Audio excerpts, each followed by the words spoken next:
Berbicara mengenai pahlawan nasional tentu saja sangat menarik untuk dikupas. Dan kali ini kita akan membahas pahlawan nasional yang keberadaannya masih misterius sampai sekarang ini. Dan sebelum lanjut menonton videonya, silahkan subscribe, tombol merahnya, dan aktifkan lonceng notifikasinya.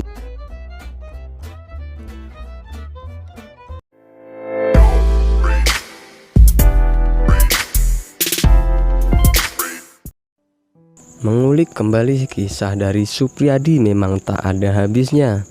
Ia adalah salah satu pahlawan muda yang dipercaya Bung Karno. Ia pula yang menyulut perjuangan para pemuda di seluruh Indonesia.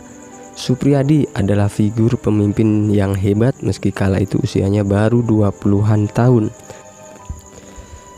Gelar Sudancho atau pimpinan peleton diberikan Jepang kepadanya. Ia diembani tugas untuk memimpin sebuah gerakan milisi bernama PETA atau Pasukan Pembela Tanah Air. Pasukan ini dibentuk Jepang untuk mempersiapkan perlawanan terhadap sekutu. Mereka semua dilatih berperang di kamp militer hingga dinyatakan siap bertarung untuk membela Jepang yang kala itu sudah menyingkirkan kekuasaan Belanda. Kembali ke Suprijadi, ia lahir pada 13 April tahun 1923 di Trenggalek, Jawa Timur. Kehidupan masa mudanya dihabiskan dengan bersekolah di ILS setingkat SD.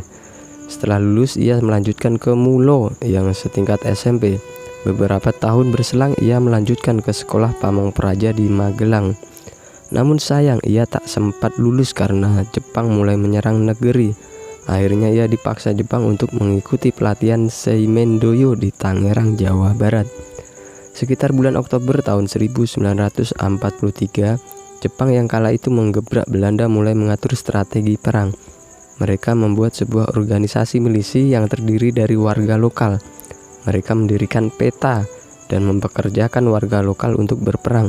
Kelak saat sekutu yang dipimpin Amerika mendekat, anggota PETA bisa dikirim ke garda depan.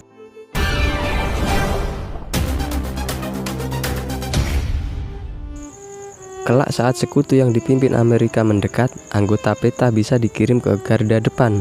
Suprijadi akhirnya bergabung dengan organisasi PETA ini dan diberi jabatan Sudancho. Ia bertugas menjadi pemimpin gerakan ini di Blitar.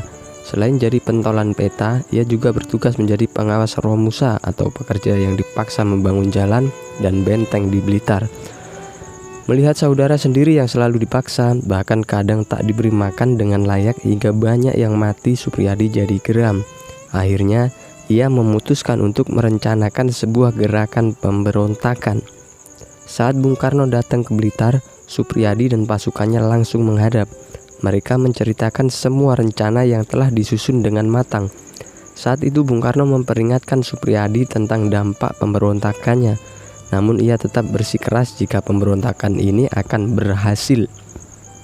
Tepatnya pada tanggal 14 Februari tahun 1945, tentara PETA di Blitar memberontak. Namun sayang, Jepang terlalu hebat dan pandai untuk dikelabui. Akhirnya banyak dari mereka yang ditangkap dan diadili. Beberapa dihukum mati dan yang lain dipenjara. Saat persidangan berlangsung, Suprijadi tidak nampak. Ia hilang dan tidak ditemukan hingga sekarang.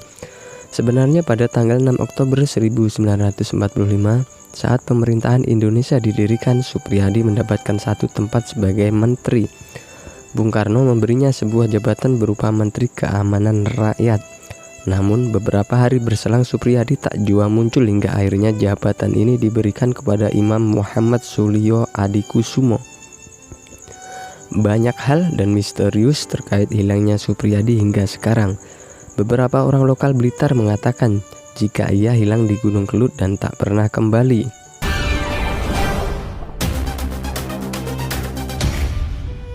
Hal berlawanan justru diungkapkan oleh Ki Utomo Darmadi.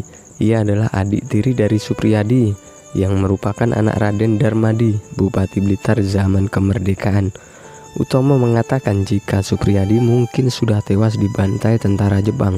Ia juga yakin jika Suprijadi tidak punya ajian atau ilmu untuk menghilang. Kisah hilangnya Suprijadi masih berlanjut. Seorang kepala desa Sumber Agung, Blitar mengatakan jika ia pernah menyembunyikan Suprijadi selama beberapa hari. namun berlanjut ke persembunyian Supriyadi di gua dekat air terjun Sedudo, Kabupaten Nganjuk. Pada Maret tahun 1945, seorang warga Jepang bernama Nakajima yang dulu guru Supriyadi juga mengakui didatangi Supriyadi untuk menyembunyikannya. Namun hal itu tak berselang lama hingga Supriyadi pamit dan pergi ke Banten Selatan untuk bersembunyi. Seorang tokoh di Bayah, Banten Selatan mengatakan pernah merawat pemuda yang kena disentri, namun sayang ia meninggal. Diduga pemuda itu adalah Supriyadi. Tokoh Bayah bernama Haji Mukandar itu kaget saat ditunjukkan foto Supriyadi. Ia meyakini jika pemuda dalam foto adalah si pemberontak dari Blitar.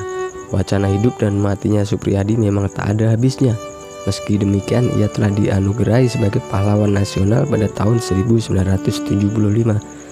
Jasanya yang besar hingga membuat banyak pasukan peta memberontak membuat ia patut dihargai. Meski hilangnya Supriyadi masih jadi misteri, ia tetaplah pahlawan Indonesia. Ia nyata dan berjuang mati-matian untuk kemerdekaan Indonesia.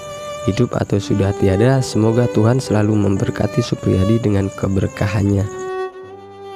Demikianlah kisah hidup Supriyadi dan misteri keberadaannya yang tidak diketahui secara pasti sampai sekarang ini. Mudah-mudahan video ini memberikan informasi, menambah wawasan kita, dan bermanfaat tentunya. Dan jangan lupa yang belum subscribe, silahkan subscribe dan aktifkan lonceng notifikasinya untuk mendapatkan update video terbaru dari kami.